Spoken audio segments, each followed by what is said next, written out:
गहन कथा नारायण मिश्र चैनल आउ एक नूतन अध्याय कर्मफल ये अध्यायटी को मु स्वागत करुच्ची विज्ञ श्रोता और दर्शक मान को नारायण मिश्र आम घर आगे राजधानी विकास निगम तरफ गोटे अर्जुन गछ लगाई किंतु से गछटी लगाला परे छेड़ी मेढ़ा गोरु तार कौड़िया पत्र सब खाई चलते गछटी उधे पार्लानी दईबा दिने निगमर जड़े माड़ी देखा मुझे कहली जे गछटीर रक्षणाबेक्षण दायित्व मुझे आपण गोटे जाली टिके गछ चारिपट लगे दिंतु लगौची निगम तो अन्य जगार लगौची से कहले आपण किए रक्षणाबेक्षण दायित्व नाक भगवान सब गच को रक्षा करेंगे सब जीव को रक्षा कर भगवान कौन गरुड़ उपर बसिक आसी रक्षा करेंगे आम भर पुणी किए कम कर आपण कौन रक्षणाबेक्षण दायित्व खाली गचर नहीं ना रास्ता घाट इलेक्ट्रिक लाइन या सब रक्षणाबेक्षण कर मत ठटा कर कहला मुझे नाई मो ये गछटी रक्षणाबेक्षण करने सकाशे आपको माड़ी तार जाली कहूँ तार जालीटा लगेदे भल हाँ सी कहला शुणु तार जाली आमर भाउचर होता 37,000 एक्चुअली आसला 15,000 अढ़ई भाग भागे से यपट कॉलोनी आसला 75टा जाली आम किंतु पाइलु 30टा से अवशिष्ट सब से कॉर्पोरेटर आ विधायक सब बड़ बड़िया लोक सब अफिसर मैंने सब बांटी गुंटी नहीं गले तेणु किसी तार जाली बड़ी कि सेटा तो मु आनी पारिबि नहीं मन मन मुझे गोटे तार जाली आनी लगेदे गछटा रही असुविधा कौन हम ना असुविधा किसी हेनी किंतु चारा जो 75,000 चारा आसला से 20,000 तारा आम चारा आम पाई 75टा तार जाली आम पाइलु 30टा गछ जो लगी 30टा से 12-13टा मरीगला आम भी चाहूँ मरी जाऊ कहीं गछड़ा सब मरीगले पुणी थे चारा भाउचर हम एमती भी इलेक्ट्रिक खुंट घुंचा हम रास्ता चौड़ा हो सब कम कि ना बारंबार केमी भाउचर हम खर्च बार्च हम आम सब चलू केमी कहली भाई तार जालटे खाली लगेवा कथा मुझे रिक्वेस्ट करुँच लगे दिंतु गोटे तार जाली कहला हाउ जदि एत कथा कहते आप 300 टଙ୍କା दिंतु जे इश्यू कर तार जाली 100 टଙ୍କା क्लर्क 50 टଙ୍କା मो 150 मुझे तत्णा 300 टଙ୍କା देदेली कहीं मुझे जानी तार जालटा मुझे किणिकी लगे 750 टଙ୍କାର ऊर्ध्व पड़ो 300 टଙ୍କାର लगी जाऊ माड़ी सचोट जना पड़ा कहीं ता परदिन तार जाली से बसईदेला गछटी बढ़िबार लगिला अनेक दिन पर प्राय 15-20 दिन पर बेसी हम मसे 1.5 मास खंडे पर मुझे देखिली गोटे लोक से अर्जुन गछर पत्र सब डालाए खंडे तोड़ी सारा कहली भाई ये कौन कर तार गछटा लगी जौवन उपस्थित होती गछटा भल सुंदर देखा छाई भी देला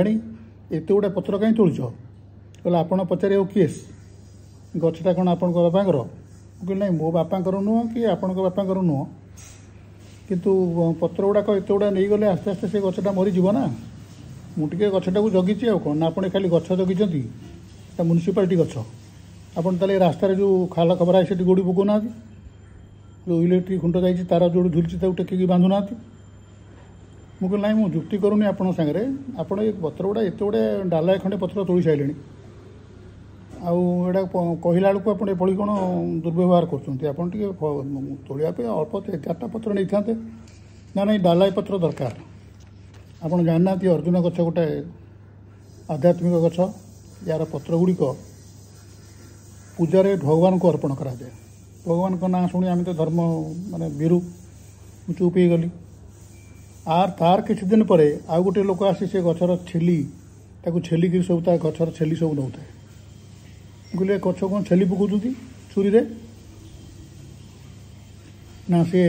छेली गुड़ाक आयुर्वेदिक औषध तैयारी लगे मु कहवा बंद करदेली पुणी तार मसे खंडे पर आ गोटे लोक आसी तार 2टा डाल काटिदेला कहली भाई डाल कुआड़े काटिक नौच अरे यज्ञ अर्जुन गछर डाल टी दरकार ମୁଁ ଦେଖିଲି ମୁଁ ଏ ଗଛଟିକି ରକ୍ଷା କରିବା ତାର ରକ୍ଷଣାବେକ୍ଷଣ କରିବା ଦାୟିତ୍ୱରୁ ମୋତେ ମୁକ୍ତି ପାଇବାକୁ ପଡ଼ିବ, କାହିଁକିନା କେହି ଆଉ କିଛି ଶୁଣିବା ଉପରେ ନାହାନ୍ତି। କିଛି ଦିନ ପରେ ଭାରି ମନ ଦୁଃଖରେ ମୁଁ ଥାଏ। ହିମାଳୟରୁ ଆସିଥିବା ଜଣେ ତ୍ରିକାଳଦର୍ଶୀ ବାବା, ଯିଏକି ତାଙ୍କ ଇଚ୍ଛା ଅନୁସାରେ ଅଟକନ୍ତି ଏବଂ ପଚାରିଲେ ସବୁ କଥା ଭବିଷ୍ୟତ କହିଦିଅନ୍ତି, ଅତୀତ ବି କହିଦିଅନ୍ତି। ସେ ହଠାତ୍ ଆମ କଲୋନୀକି ଆସିଥିଲେ, କାହା କଥା ଶୁଣିନଥିଲେ, ଏମିତି ଯାଉଥିଲେ ରାସ୍ତାରେ। ମୁଁ ତାକୁ ଲମ୍ବେଇ ମୁଣ୍ଡିଆ ମାରିଲି। ମୁଁ କହିଲି, ବାବା,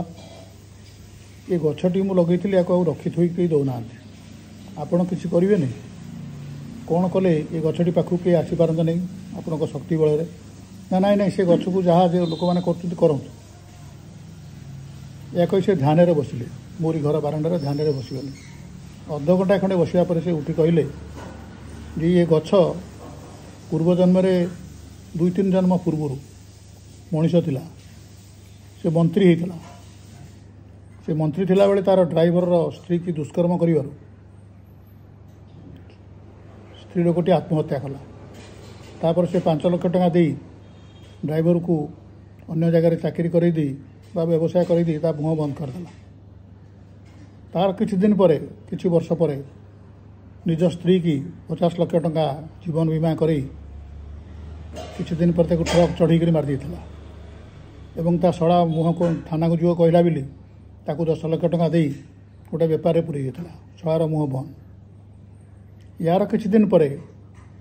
ଜଣେ ଜମିଦାର ଥିଲେ, ତାଙ୍କର ପିଲାପିଲି କିଛି ନଥିଲା, ସେ ହଠାତ୍ ମରିଗଲେ ହାର୍ଟ ଆଟାକରେ। ତାଙ୍କର ବିଧବା ପତ୍ନୀ କି ଇଏ କିଛି ନ କହି ତାଙ୍କୁ ଅଳ୍ପ କିଛି ଟଙ୍କା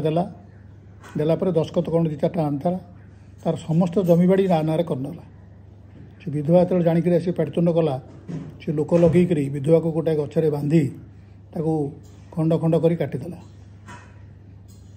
ଏବଂ ସେ ବିଷୟରେ କେହି ଜାଣିପାରିଲେ ନାହିଁ ଯେ କେମିତି ସେ ମଲା, କ'ଣ କଲା, କାରଣ ତାର ମୃତଦେହର ଅଂଶ କିଛି ମିଳିଲାନି। ଏଇ ଯେଉଁ 3ଟି କାର୍ଯ୍ୟ ସେ କଲା, 3ଟା ଲୋକଙ୍କର ମୁହଁ ଜବରଦସ୍ତି ବନ୍ଦ କରିଦେଲା। ତେଣୁ ଭଗବାନଙ୍କ ଦ୍ୱାରା ଏ ଅଭିଶାପ ପାଇଛି, ୟା କର୍ମର ଫଳ ସ୍ୱରୂପ। ୟାକୁ ବର୍ତ୍ତମାନ ଗଛ ଜନ୍ମ ନେବ 3 ଥର। 3 ଜନ୍ମ ଯାଏ ଗଛ ହିଁ ଜନ୍ମ ହେବ। ଖରା ବର୍ଷା ଖାଇବ, କେହି ରକ୍ଷା କରିପାରିବେ ନାହିଁ। ତା ଛେଲି କିଏ କାଟି ନେଉଛି, ତା ପତ୍ର କିଏ ଛିଣ୍ଡି ନେଉଛି, ତା ଡାଳ କିଏ କାଟି ପକାଉଛି। ଗଛର ଯାହା ସବୁ ହୁଏ ତାର ନିଶ୍ଚିତ ହେବ। ଆଉ ମୁହଁ ଖୋଲିବନି। ଏ 3 ଜଣଙ୍କର ମୁହଁ ବନ୍ଦ କରିଦେଲା। ଏ 3 ଜନ୍ମ ପର୍ଯ୍ୟନ୍ତ ମୁହଁ ବନ୍ଦ। ଆକୁ ଯେକୌଣସି ଜୀବ କଲେ ୟା ମୁହଁ ଖୋଲିବ, ଏ ପାଟି କରିବ, କଥାବାର୍ତ୍ତା କରିବ। ଆକୁ ଗଛ କରିଦେଲେ ତାର ଆଉ ମୁହଁ ଖୋଲିବନି ନା, ସେ ପାଟି କରିପାରିବ ନାହିଁ, ଯାହା ଯେତେ ପ୍ରକାର ଦଣ୍ଡ ମିଳିଲେ ବି, ପ୍ରାକୃତିକ ହେଉ କୃତ୍ରିମ ହେଉ। ତେଣୁ ତାକୁ 3 ଜନ୍ମ ଗଛ ହେବାର ଅଭିଶାପ ମିଳିଛି ବା କର୍ମର ଫଳ ମିଳିଛି। ପ୍ରକୃତରେ ଦେଖିବାକୁ ଗଲେ ବିଜ୍ଞାନ କହେ ଯେ ଥରେ ମଣିଷ ହେଲା ପରେ ଏ ଜୀବମାନଙ୍କର ଯେଉଁ ସ୍ତର ଅଛି ସବୁ, ସେ ଆଉ ପଛକୁ ଫେରନ୍ତି ନାହିଁ। ହୁଏତ ଗରିବ ହୋଇପାରେ, ଧନୀ ହୋଇପାରେ, ବଡ଼ ଲୋକ ହୋଇପାରେ ବା ଦଣ୍ଡ ପାଇକରି ଛୋଟା କୁଜା କଣା ହୋଇପାରେ, କିନ୍ତୁ ମଣିଷଟା ମଣିଷ ସବୁବେଳେ ହେବ। ଯେତେ 84 ଲକ୍ଷ ଦୁନିଆରେ ଯେଉଁ ଜନ୍ମ ହେଉଛି ଜୀବ, ସେଥିରୁ ପ୍ରଥମେ ଯେଉଁ ଛୋଟ ଜଳଚର ହୁଅନ୍ତି ସେ ହେଉଛନ୍ତି 9 ଲକ୍ଷ ପ୍ରକାର। ତାପରେ ତାର ଶ୍ରେଷ୍ଠଟା ହେଉଛି ଶଙ୍ଖ। ଶଙ୍ଖ ହେଇସାରିଲା ପରେ ଆଉ ସେ ଜଳଚର ହେବନି, ସେ ସ୍ଥଳଚରକୁ ଆସିଲା। ଏ ବେଙ୍ଗ, ଛୋଟ ଛୋଟ ଜୀବ। ତାର ସର୍ବଶ୍ରେଷ୍ଠ ହେଉଛି ସର୍ପ। ସର୍ପ ହେଲା ପରେ ଆଉ ସେ ସର୍ପ, ଏଇ ଯେଉଁ ସ୍ଥଳଚର, ଏ ହେଉଛନ୍ତି 11 ଲକ୍ଷ ପ୍ରକାର। ଏମିତି ହେଲା 11 ନ 20 ଲକ୍ଷ ପ୍ରକାର। ତାପରେ ସେଠି ଯେତେବେଳେ ସେ ତାର ସର୍ପ ହୋଇକି ଜନ୍ମ ହେବ, ଆଉ ସେ କାଟାଗୋରୀ ରହିବନି, ସେ ଶ୍ରେଣୀ ରହିବନି। ସେ ତାପରେ ଆସିବ ଅନ୍ୟାନ୍ୟ ଜୀବ ସବୁ ହେବ, ଯେ ସେଇଟା ହେଉଛି 20 ଲକ୍ଷ। ତାପରେ 30 ଲକ୍ଷ ହେଉଛି ବୃକ୍ଷ। ବୃକ୍ଷର ଶେଷଟା ହେଉଛି ଅଶ୍ୱତ୍ଥ ବୃକ୍ଷ। ହେଲା ପରେ ସେ ଆଉ ବୃକ୍ଷ ହେବନି। ତାପରେ ହେବ ଯେଉଁ ପ୍ରାଣୀ, ଗୋରୁ ଗାଈ, ଏସବୁ ଜିନିଷ, ମଇଁଷି, କୁକୁର, ଏମାନଙ୍କର ଶ୍ରେଷ୍ଠତା ହେଉଛି ଗାଈ ଏବଂ ସେଇଟା ବି ହେଉଛି ଆଉ 20 ଲକ୍ଷ। 4 ଲକ୍ଷ ହେଉଛି ମଣିଷ, ପ୍ରକାର ଭେଦ ହେଉଛି 4 ଲକ୍ଷ। ଏମିତି ଟୋଟାଲ 84 ଲକ୍ଷ ଦୁନିଆରେ ଯେଉଁ ମଣିଷ ଜନ୍ମ ହେବ, ସେ 84 ଲକ୍ଷରୁ ଗୋଟିଏ ସ୍ତରରୁ ଉପର ସ୍ତରକୁ ଗଲେ ଆଉ ପଛକୁ ସାଧାରଣତଃ ଫେରି ନିଆହେନି। କିନ୍ତୁ ଯିଏ ଅତି ଗର୍ହିତ ପାପ କରିବ, ଦୋଷ କରିବ, ताकू तल स्तर को जीवाक पड़ो प्रायतः कोटिकरे जड़े जाती एवं ये वर्तमान मनीषरू पुणी थे मनीष न हो पशु न हो पक्षी न हो पक्षी मान श्रेष्ठ हूँ मयूर मयूर है आउ पक्षी हेनी से गोरु गाई हम तार श्रेष्ठ हूँ गाई एमती प्रत्येक प्रकार स्तर गोटे श्रेष्ठत्व अच्छी सेटा है से ऊपर स्तर को जीव ये ऊपर स्तर तल स्तर को जाइए खूब कोटिकरे गोटे एमती जाती तेणु यही ताकू दंड मिली तेणु आपड़ से विषय में व्यवस्था हेବା दरकार नहीं भगवान का जो सृष्टि जितेबले से जहाँ जहाँ करटा हूँ दंड हो पारे पुरस्कार हो पारे सी कर्मर फल अनुसार सीटा मिल एवं कर्मर फलटा को आम कहू भाग्य आम जो कौच आम भाग्य खराब प्रकृत में भाग्य खराब हुए आम जो कर्म करता तार फलटा ही भाग्य आकार आम पाक आसे भगवान एथर किसी भूल ना बा किसी कर ना यही विषय आम आउ गोटे जिन जाना कि थे धृतराष्ट्र श्रीकृष्ण को एकांतर पाई पचारि जे मोर सबुड़ाक पिला मो आगे मरीगले आपड़ सब जानते आपड़ सब कर भगवान हिसाब से आपड़ मत खाली गोटे प्रश्नर उत्तर दिंतु